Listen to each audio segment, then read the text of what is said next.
It's the political breakup heard round the world. President Trump severing ties with at least one of his closest allies, declaring, "I am withdrawing my support and endorsement of Congresswoman Marjorie Taylor Greene," even calling for primary challenges against his one-time loyalists and attacking her as, quote, wacky, a ranting lunatic, a rhino, and a traitor. This is days before the House of Representatives is set to vote on releasing the Epstein files. It's a stunning breach between two MAGA leaders, one of whom is here with me now exclusively for her first interview since the president cut ties. Republican Congresswoman Marjorie Taylor Greene of Georgia, thank you so much for being here. As you just heard, and I know you saw, the president says he's withdrawing support for you, encouraging primary challengers. You were one of his biggest supporters. What do you think happened here? Well, Dana, thank you for having me on, and that is true. I stood with President Trump when virtually no one else did. Campaigned all over the country, spent millions of my own dollars helping him get elected, and I think that's incredibly important. And I do support him and his administration, and I support them in delivering the campaign promises we made to the American people. His remarks, of course, have been hurtful. However, I have something in my heart that I think is incredibly important for our country, and that is to end the toxic fighting in politics. And this has been going on for years, and it has divided our country, split up friends and families, neighbors, and it's not solving our problems. The most hurtful thing he said, which is absolutely untrue, is he called me a traitor, and that is so extremely wrong. And those are the types of words used that can radicalize people against me and put my life in danger. What do you think happened? What do you think is the reason for this? Unfortunately, it has all come down to the Epstein files, and that is shocking. And, you know, I stand with these women. I stand with rape victims. I stand with children who are in terrible sex abuse situations. And I stand with survivors of trafficking and those that are trapped in sex trafficking. And I will not apologize for that. I believe the country deserves transparency in these files. And I don't believe that rich, powerful people should be protected if they have done anything wrong. And so I'm standing with the women, and I will continue to do my small part to get the files released. You said on X yesterday, quote, "It's astonishing really how hard he's fighting to stop the Epstein files from coming out, and that it really makes you wonder what is in those files." Are you suggesting there's something in the Epstein files that President Trump does not want Americans to see? Well, I think that's the part that has so many people confused, is that the women themselves that I have talked to have over and over again said that Donald Trump did nothing wrong. Quite a few of them even told me they voted for him. And those are the women I would like to see in the Oval Office with support. I would like to see all of the women there with support. I have no idea what's in the files. I can't even guess, but that is the questions everyone is asking, is why fight this so hard?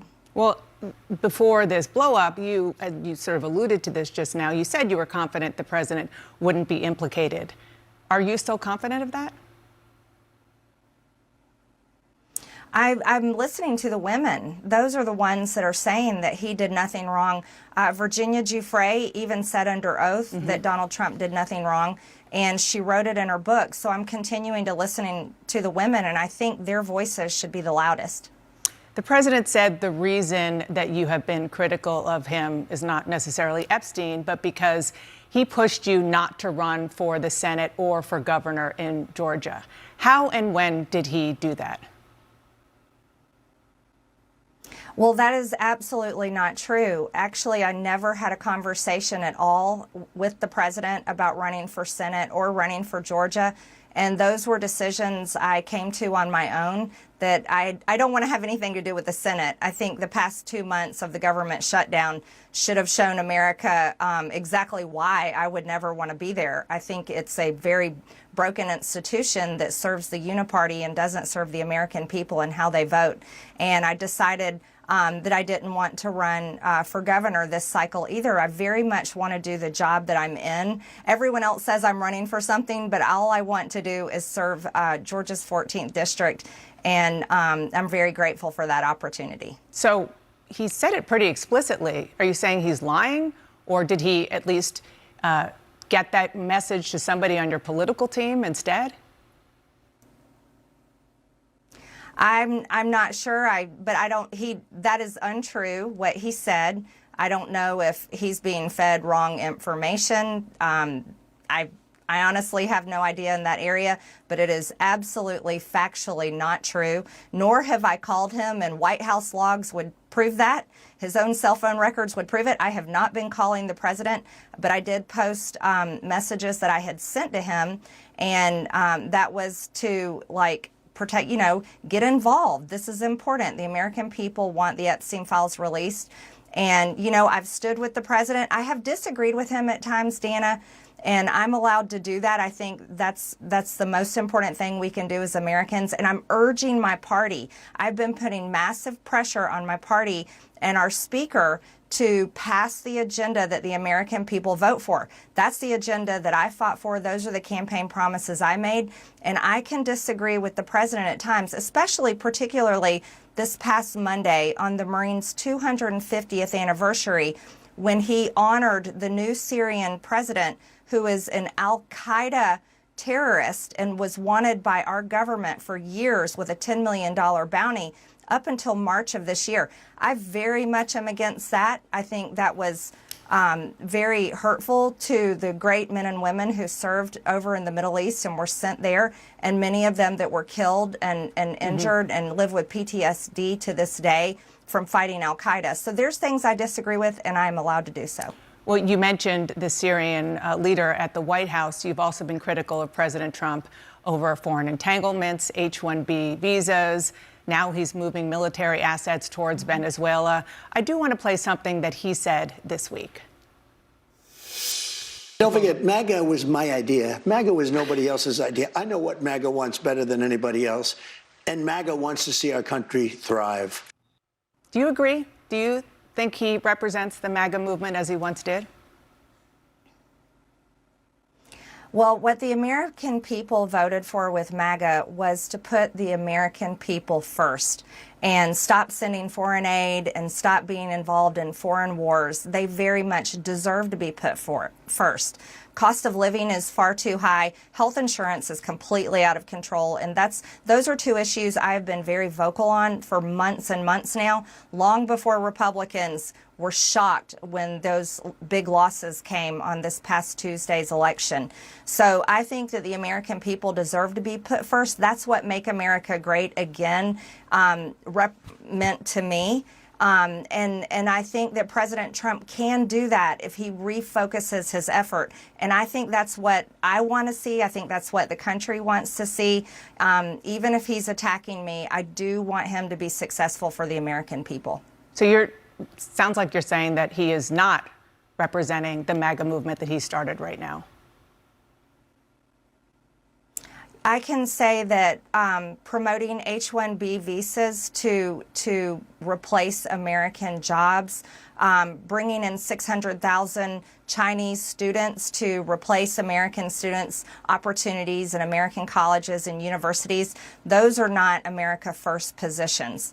And continuing to really travel all over the world doesn't help Americans back at home. I really, and I said this to him, and I will say it out loud, I would love to see Air Force One be parked and stay home, and there be nothing but a constant focus in the White House on a domestic agenda that helps the American people once and for all. Congresswoman, you posted on X that President Trump is, with his comments, fueling a, quote, hotbed of threats against you. Obviously, any threats to your safety are completely unacceptable. But we have seen these kinds of attacks or criticism from the president at other people. it's not new. And with respect, I haven't heard you speak out about it until it was directed at you. Dana, I think that's fair criticism. And I would like to say humbly, I'm sorry for taking part in the toxic politics. It's very bad for our country. And it's been something I've thought about a lot, especially since Charlie Kirk was assassinated, is that I'm only responsible for myself and my own words and actions.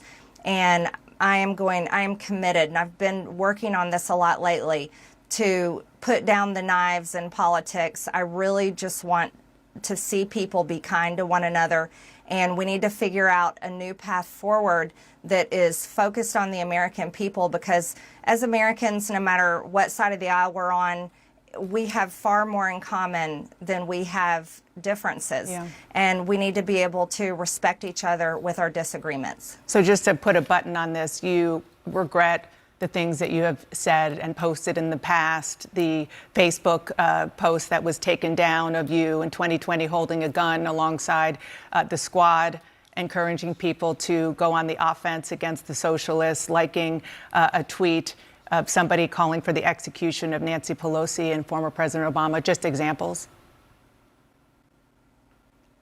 Well, Dana, as you know, and many people know, I addressed that back in 2021. And of course, I never want to cause any harm or anything bad for anyone. So that was addressed back then, and okay. I very much stand by my words I said then, and I stand by my words today. I think America needs to come together and end all the toxic, dangerous rhetoric and divide. And I'm leading the way with my own example, and I hope that President Trump can do the same. Okay, so on that, I do want to ask you about something you posted just yesterday on X. You questioned who and what country is putting so much pressure on Trump to keep the Epstein files hidden. And you included a picture about donations from pro-Israel lobbying group AIPAC. What are you trying to say there? Mm-hmm.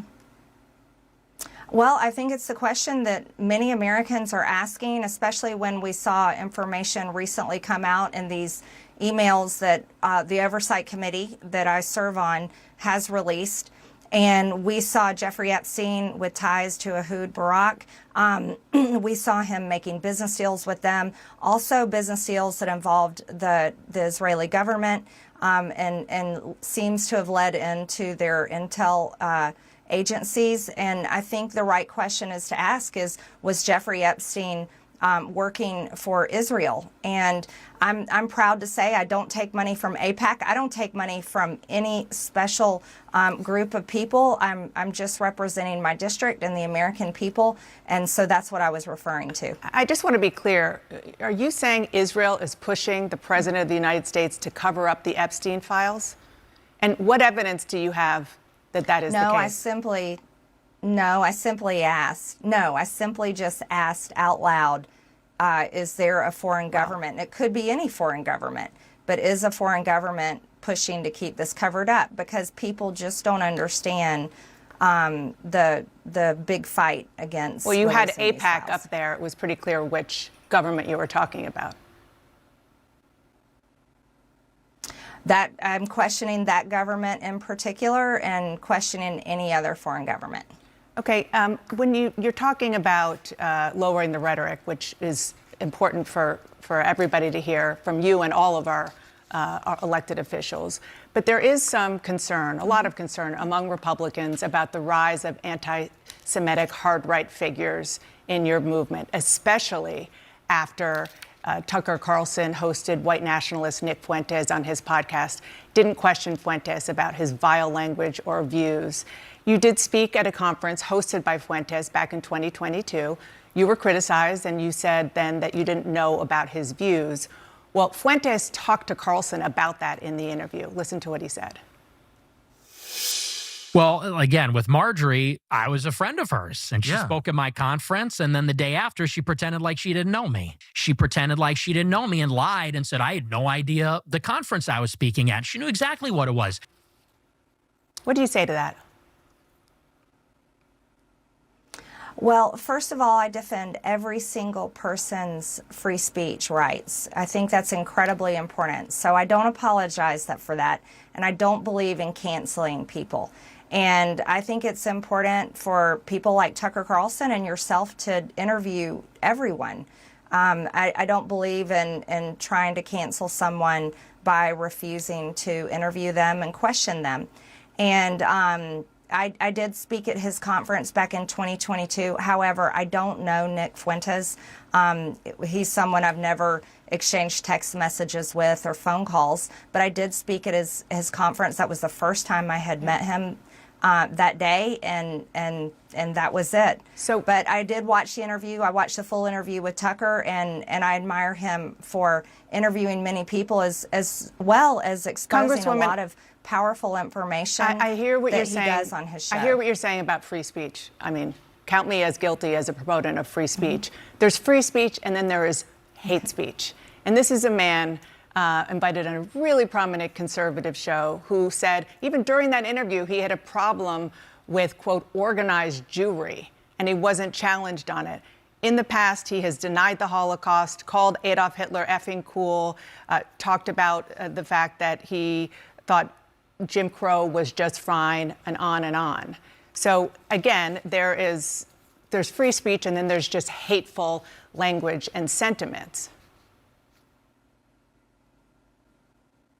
Well, Dana, again, I told you on this interview that I'm committed to ending the toxic politics, and I think I don't want to have anything to do with it. You should have Nick Fuentes on your show, and you could ask him questions about that. I myself am not anti-Semitic. I have never criticized the Jewish people or said anything about them in particular. I am critical of the government of Israel, and I can criticize any government I want to in the entire world, as well as our own. And a lot of the times I am criticizing our own government for failing the American people. And I think that needs to be the focus, and that's the most important thing people care about, is being able to afford groceries, housing, health insurance, and having a good quality of life. Yeah, and I hear you saying you're not anti-Semitic, and you've said it before, and you know, some of the posts that you have put up, which you have apologized for, certainly have tropes in them that have been used historically against Jews. But I do want to end this conversation with a question to you, and that is, do you see a situation where you and President Trump can make up? And if not, do you think you have a future in the GOP? Well, I certainly hope that we can make up. And there's, you know, again, I can only speak for myself. I'm a Christian, and one of the most important parts of our faith is forgiveness, and that's something I'm committed to. That's why I can easily come on your show that is watched all over the world, and I can say things I'm sorry for, and I can try to set an example of how I think we should move forward as Americans. And so, of course, on my end, I believe in that, and I certainly hope to see that happen. Congresswoman Marjorie Taylor Greene, I appreciate you coming on this morning. Thank you so much. Thank you, Dana.